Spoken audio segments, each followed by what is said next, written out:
This is a slightly different video to what I normally post about outside of my self-imposed content themes around personal branding and mindset and business.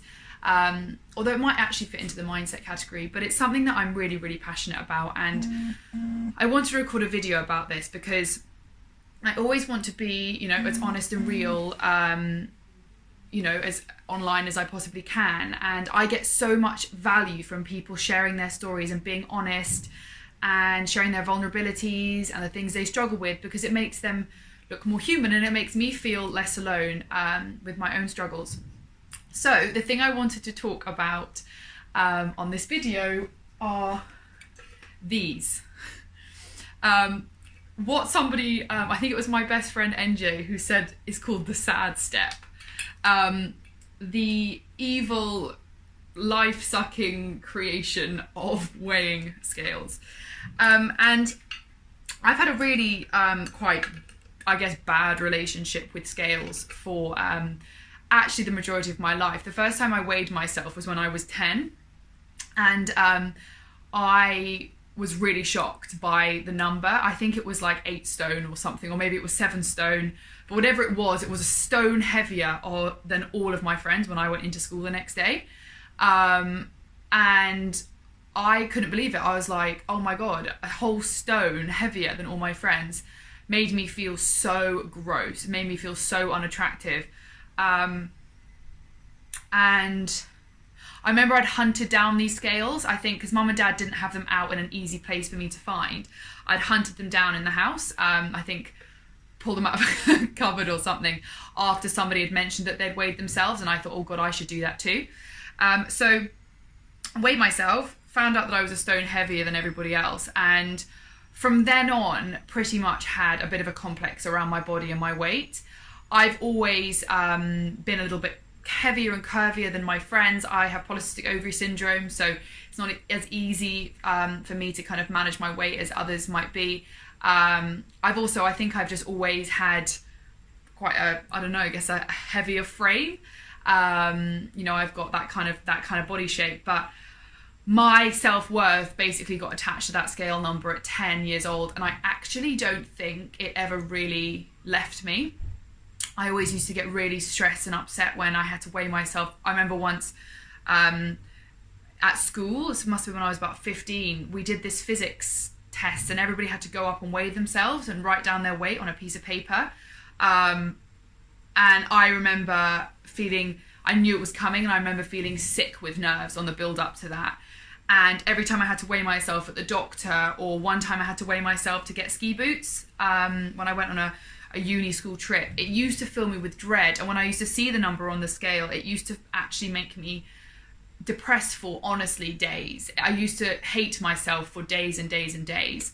And it used to just be this big thing in my life that, used to really, really make me feel that I was unattractive and worthless when it came to the way that I looked. And then obviously around boys, especially young boys. Young boys talk about girls' bodies and the girls that have good bodies and all of that kind of stuff, and you hear it quite a lot, and you see it in the media, and you hear people talking about it, and we're all obsessed with it, so we all talk about it all the time. And definitely for most of my life, my self-worth has been attached to the size of my jeans and the number on the scale. And then in 2014, I weighed myself one morning, and I was the heaviest I'd been. I think I was I know exactly what I was. I was 76 kilos. And that, for my, my height and stuff, it was about quite a lot overweight, actually. I think it was 6 kilos overweight. And I'm 5'6". So I wasn't fat, but I think, I was a bit podgy. I was a bit overweight. I was probably wearing size 12 to 14 jeans. And I really didn't feel good about myself. And I made this really strong decision that I'm going to lose weight. And I tried many, many times before to lose weight, but I'd never stuck to it. But for some reason, this time it worked.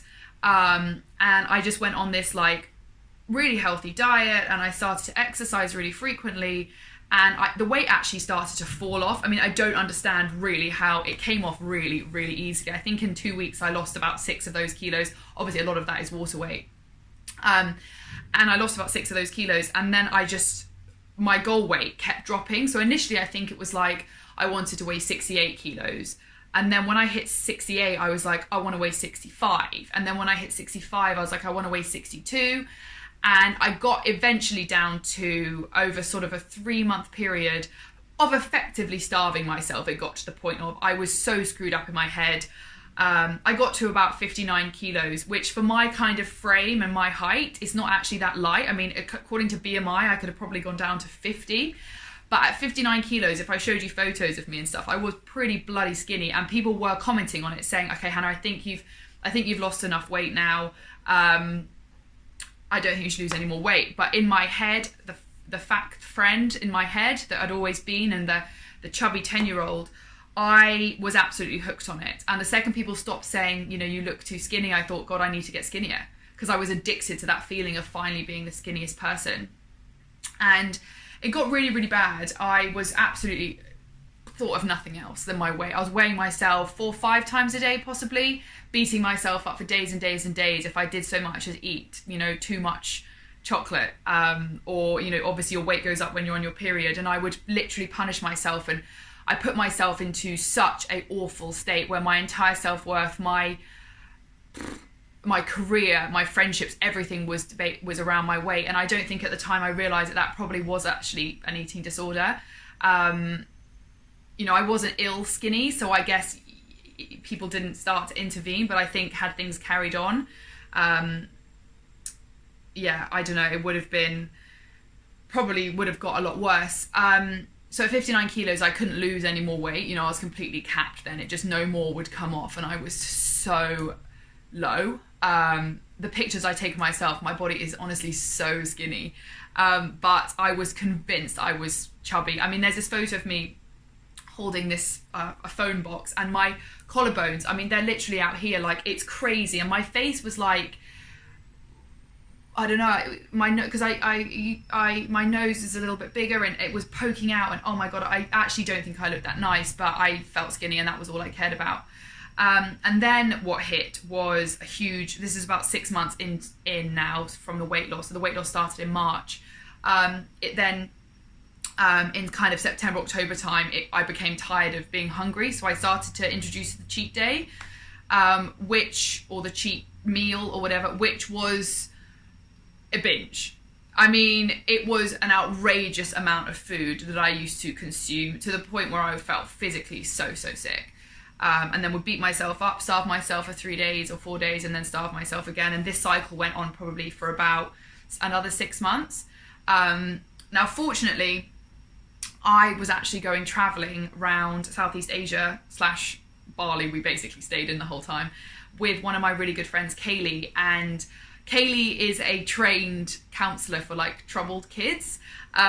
She's an amazing girl. The work she does is incredible. And I had the joy of spending 10 weeks with her, traveling around Asia on, those long buses and chatting constantly. And Kaylee managed to really pull me out of quite a deep place I'd got into. So I was never that bad again, but I would say that even though I never, I wouldn't get to that level again, I would say that but since then, my self-worth to actually this day has been defined by the number on the scale. There were times when you really wouldn't believe that I could possibly care about that, recovering from being raped, or dealing with the deaths in the family, or huge stress, or exams, or project pressure when I was working in a big company, or pressure of running my own business, or when I broke my shoulder and I spent a week in hospital in Bali. There are times in my life you would be surprised that I could still care that much about my weight. And I've always known that it was something which I didn't want to be controlled by anymore. I knew, the logical side of me knew that even when I got to this magic weight, I wasn't that happy anyway. I knew that I'd always want to lose more. So the logical side of me knows that it is an ongoing cycle, and that I never get to where I want to get to. But for some reason, the tempted person inside of me wants to step on the scale, and wants to be happy when it goes down and be angry when it goes up. And I follow some people on Instagram, and I had some conversations with my cousins, and I realised actually the fact that I'm so driven and obsessed with the scale is still a sign that I've still got little bits of problems inside of my mind around food and my self-worth and all of these things, and I just don't want to have any of these issues. I don't want to have any of these things that are holding me back and limiting my life.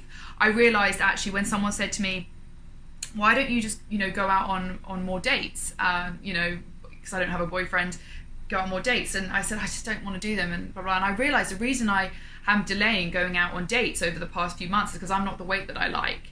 And in my subconscious head, which has come to the conscious because I've started to think about it and talk about it, I have a magic number on the scale of when I'll then start going on dates, which is crazy because I know that the skinnier I get on the scale, the fatter I feel anyway, because the more obsessed I am, the more I stare in the mirror and nitpick little bits of my body. So I decided to make a decision on Sunday to no longer weigh myself. I took the battery out of these scales, and today I will be actually getting rid of these scales from my house. I don't even want to sell them because I don't even think, not sell them, but like give them to someone. I don't even want to give them to someone because I just don't think anybody should really have the control that these scales put over your head. I think I've met quite a lot of people since I've started talking about this who actually do weigh themselves really regularly as well. And I kind of asked a few questions, and it's clear that it is a problem that a few people do struggle with putting their self-worth on the weight that they weigh. And some of the happiest people I know have no idea what they weigh. And I know I'm not saying it's directly correlated. I'm not saying that everyone is that affected by their weight, but I do know those that are obsessed with it are not the happiest. And I don't want to be wasting my life and my happiness and all of these things I could be achieving by saying whatever this thing says is going to decide how I feel. So I wanted to share this story because I thought that maybe there might be somebody out there who may or may not be having a similar challenge. Do you know the hardest, it's the most amazing feeling, it sounds silly, but the last 2 days I keep thinking, why do I feel so happy? And I'm like, oh my God, because I'm not going to weigh myself tonight, or I'm not going to weigh myself in the morning. I went out with my friends to Nando's on Friday and I got that bottomless yogurt thing. If anyone's had it, it's unlimited ice cream. And I went a bit nuts because I don't normally eat naughty things. I do eat healthy. I do believe in healthy eating. I'm not saying just because I stop weighing myself I'm going to be unhealthy. But I would normally punish myself for days and days and days for eating that. And I'd be weighing myself the second I got back and hating myself and starving myself and all of these various things to counteract the fact that I'd had a bit of ice cream with my friends on a Friday night.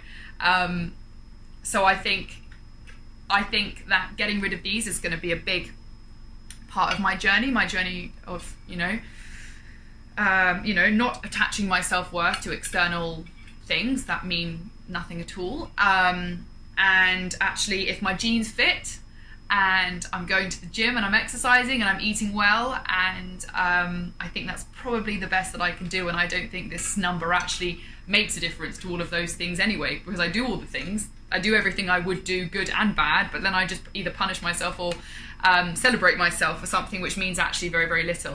And I actually recently started moving to doing more weight training in the gym so that I can get one of those peachy bums. And the scale has shot through the roof because I've got DOMS, delayed onset muscle soreness, which fills you with water weight. I've been on that time of the month where you fluff out a little bit in your puffiness and various things like that. And the scale's gone absolutely through the roof, even though I'm working out more and eating better than I was when it was skinnier. And my body, I think, looks better than it did. But I just thought, I can't even understand what this scale says anymore. So I don't want to stop doing weights because this number's gone up by 3 kilos, which it has, by the fact that I've been exercising weights more, because your body does fluctuate with that. And obviously I was on my period, and 3 kilos going up is actually quite a normal phenomenon, particularly for a woman. So that's my story. I hope that this might have been valuable for, even if just one person even just thinks slightly differently about the scales in their house, that will be enough for me. We all can be conscious enough of eating well and eating intuitively and exercising and being, if your jeans start to not fit and, you start to think I'm getting overweight, then that's enough, rather than being dictated by a number on the scale. So if you've made it this far, thank you for listening. This has been a bit of a therapy for me, sharing this story. I will keep you updated on my journey, but I will be getting rid of these scales. Actually, I'm going to do a video of me putting them in the bin. Thanks everyone. I'm going to come back in a second and I'm going to show you a video of me putting these in the bin.